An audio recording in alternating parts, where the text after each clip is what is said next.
আসসালামু আলাইকুম রহমতুল্লাহি অবরাকাতু। আলহামদুলিল্লাহ ওসসালাতু ওয়াসসালামু আলা রাসূলিল্লাহ বাদ। সুপ্রিয় দর্শক শ্রোতা ভাই বোন, আমাদের সমাজে যুবক যুবতীদের একটা বড় অংশ আজ তথাকথিত ভাবালুতা এবং অবৈধ সম্পর্ক বা প্রেম ভালোবাসায় হাবুডুবু খাচ্ছেন। মুসলিমদের সন্তানরা যখন এই হারাম কাজে লিপ্ত হচ্ছেন, শয়তান তাদের কাছে নানা মুখরোচক স্লোগান তুলে ধরছে এবং শয়তান তার শয়তানি বিভিন্ন যুক্তি তুলে ধরছেন। তেমনি একটি যুক্তি অনেক আমাদের যুবক যুবতীদের কাছে শয়তান তুলে ধরেছেন, আর সেটা হলো যে অনেক যুবক যুবতীরা আজকাল মনে করেন যে বিবাহ বহির্ভূত যে অবৈধ সম্পর্ক করা হয়, তথাকথিত প্রেম ভালোবাসা করা হয়, এটার পরে যদি তারা একে অন্যকে বিয়ে করে নেন তাহলে প্রেম ভালোবাসার কারণে তারা যে গুনাহে লিপ্ত হয়েছেন সেটি হালাল হয়ে যাবে। মূলত এটি শয়তানি একটি ধোঁকা এবং প্রতারণা। একজন মুসলিমের জন্য আল্লাহ রাব্বুল আলামিনের প্রতিটি নির্দেশকে মানা এবং নিষিদ্ধ বিষয় থেকে দূরে থাকা, এটা তার জন্য আবশ্যক এবং ফরজ। বিবাহের আগে নারী পুরুষের সম্পর্ক সেটা যে পর্যায়ে গড়াক না কেন, এটাকে ইসলামী শরিয়া সম্পূর্ণরূপে হারাম করেছে। এই জন্য আল্লাহ রাব্বুল আলামিন বলেছেন, লা তাকরাবুজ জিনা, তোমরা জিনার কাছেও যেও না। অতএব বিবাহের আগে যদি কোনো ছেলে কোনো মেয়ের সাথে হারাম কোনো রিলেশনশিপে জড়িত হয়, কোনো রিলেশনশিপ তৈরি করে, কোনো সম্পর্ক তাদের মধ্যে তৈরি হয়, এমনকি শুধু যদি কথাবার্তা এবং ছোঁয়া ধরা, একান্তে সময় কাটানো এগুলো হয়, সেগুলোও হারাম। কারণ রাসূল করিম সাল্লাল্লাহু আলাইহি ওয়াসাল্লাম বলেছেন, লা ইয়াখলুওয়ান্না রাজুলুন বিইমরাতিন, কোনো পুরুষ একাকী কোনো নারীর সঙ্গে নির্জনে সময় কাটাবে না, এটা জায়েজ নেই যদি তারা গায়রে মাহরাম হন।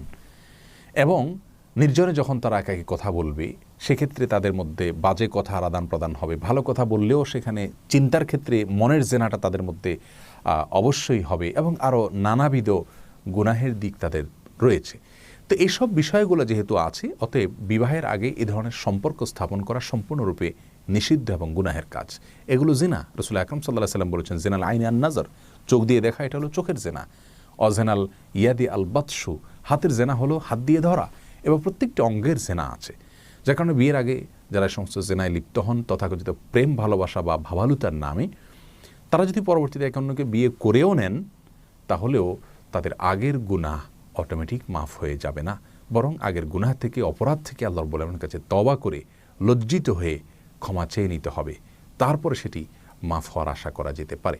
আল্লাহ রাব্বুল আলামিন শয়তানের যত ধোঁকা আছে, প্রতারণা আছে, শয়তানি যুক্তি আছে, সেগুলো থেকে আমাদেরকে হেফাজতে থাকার তৌফিক দান করুন।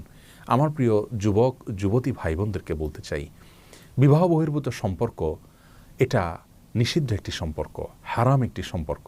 আল্লাহ রাব্বুল আলামিন হারামে আরাম রাখেন নেই।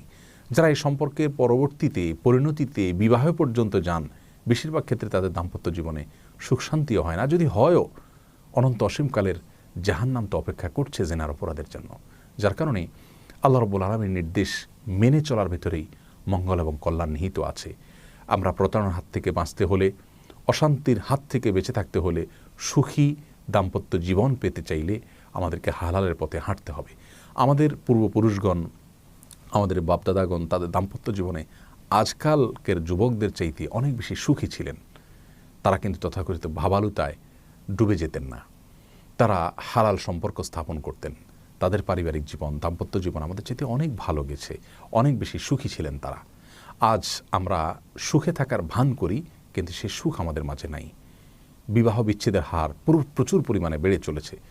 এ সবগুলোর মৌলিক যে সমস্ত কারণ রয়েছে তার মধ্যে থেকে একটি কারণ এটাও যে আমরা বিবাহ বহির্ভূত সম্পর্কের মাধ্যমে মূলত আল্লাহ রাব্বুল আলামিনকে অসন্তুষ্ট করে ফেলছি, আর আল্লাহকে অসন্তুষ্ট করে সেখানে কোনো শান্তি আমরা আশা করতে পারি না। এই জন্য আসুন বিবাহ বহির্ভূত সকল সম্পর্ককে আমরা না করি, আল্লাহর ভয়ে, ঈমান এবং তাকওয়ার উপরে অটল অবিচল থাকার স্বার্থে এ ধরনের সম্পর্ক থেকে নিজেকে দূরে রাখি। ইনশাআল্লাহ দুনিয়ার জীবন সুখময় হবে, আখিরাতে আল্লাহ রাব্বুল আলামিন এর সন্তুষ্টি আমরা অর্জন করতে পারবো। যে যুবক তার যৌবনকালকে আল্লাহর আনুগত্যের মধ্যে কাটায়, আল্লাহর আরশের নিচে ভিআইপি প্যান্ডেলে যারা ছায়া পাবেন তাদের মধ্য থেকে তিনি অন্তর্ভুক্ত হতে পারবেন। আল্লাহ তাআলা আমাদের যুবক ভাই বোনদেরকে সেরকম ঈমান এবং তাকওয়ার পাওয়ার দান করুন, যেন তারা এ ধরনের গুনাহের হাতছানি থেকে সরে আসতে পারেন, এগুলোকে ডিনাই করতে পারেন। আল্লাহ আমাদের সবাইকে হেফাজতে রাখুন। জাযাকুমুল্লাহু খায়রা।